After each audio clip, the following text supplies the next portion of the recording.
You ever get feedback from a client on your copywriting project and you feel like what they're really trying to tell you is your copywriting sucks?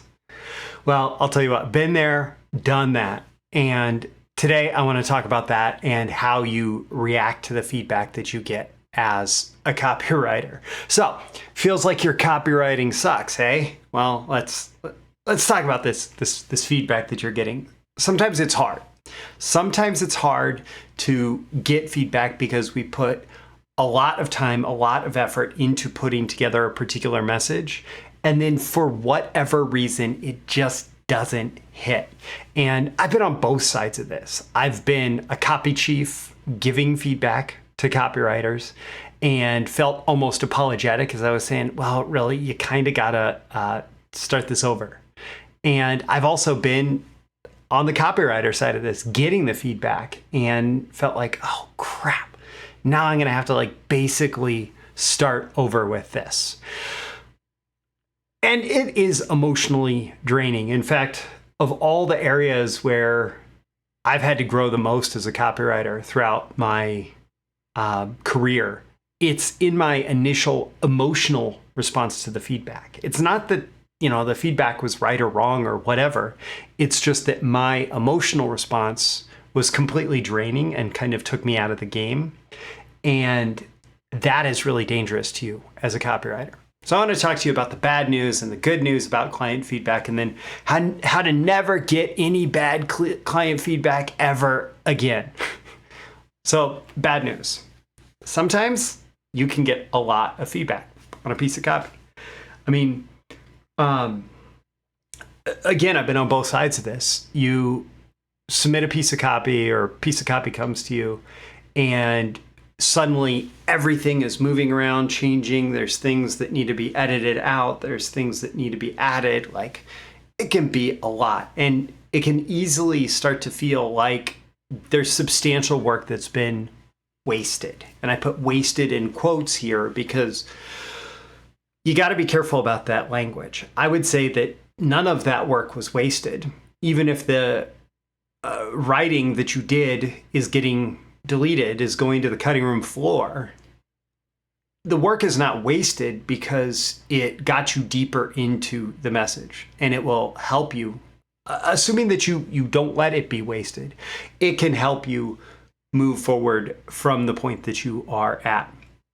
Now, the bad news is that regardless of how you look at it being wasted or not, there is a lot of new work required. When you get a lot of client feedback, there's a lot of new work required. And you have to be in the best frame of mind to deal with that because, if you're not, it's just going to tank the project, right? So you can't be sitting there licking your wounds for the next 6 months dealing with the fact that you got some bad feedback, right? Or even not even bad feedback. The fact that you got some feedback that said, here is how the copy should be improved, right? The good news about client feedback is it gets you closer to the goal. It gets you closer to the goal. It gets you closer to the launch. It gets you closer to the finished draft. It gets you closer to having copy that the client agrees, that you agree is going to be the best thing to launch.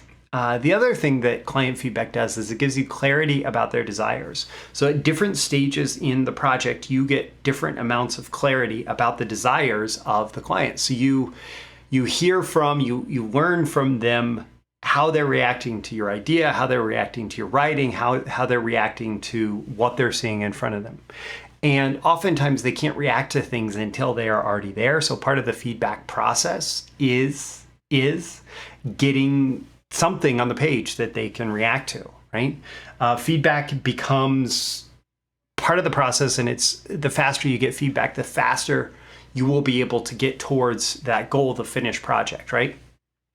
And the other thing is, it is easy to get in your head and fight them on the feedback, and there will likely be places where they don't understand the copy or don't understand the messaging or don't understand maybe the total potential of the messaging.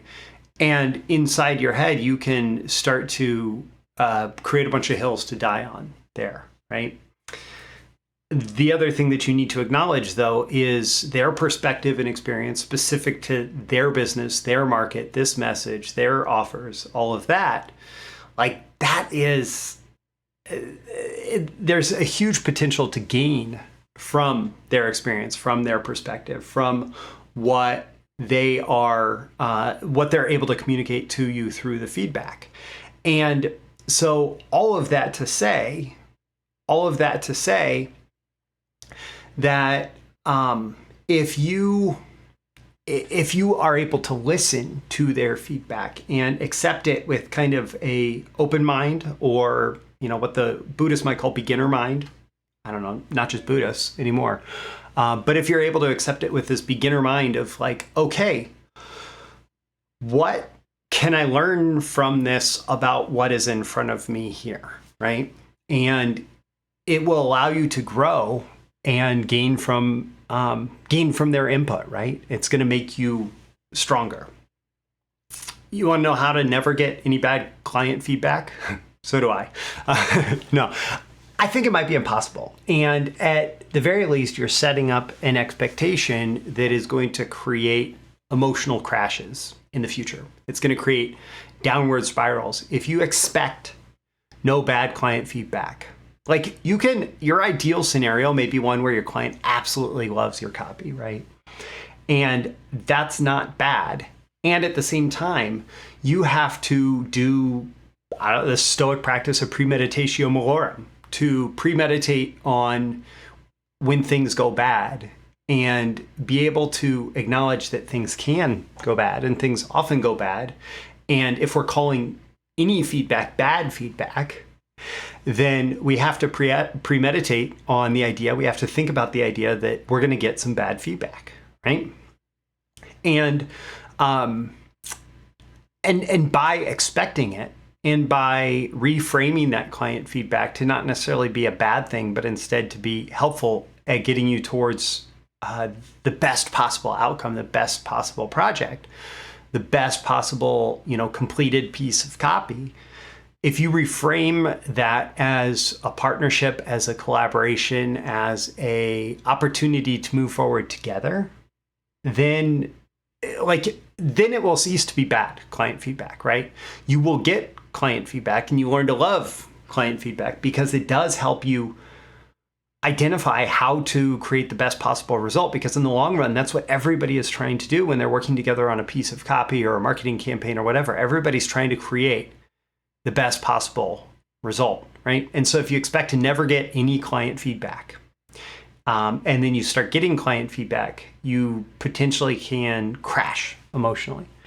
Versus saying, you know what, I'm sending this to them to get their feedback because they're going to help me make this stronger.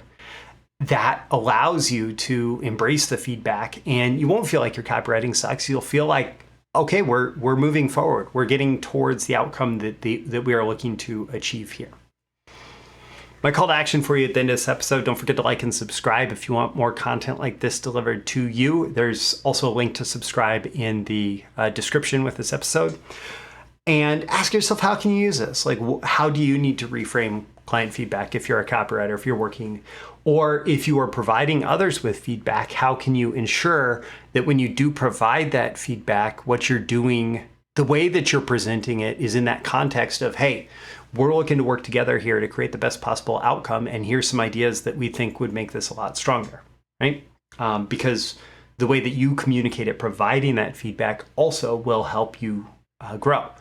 And if you would like more on effective copywriting and marketing, I will include a link in the description to BTMSinsiders, which is my streaming library of copywriting and marketing courses. I'm Roy Furr. This is Breakthrough Marketing Secrets, and I'll catch you again in the next episode. See you soon. Bye.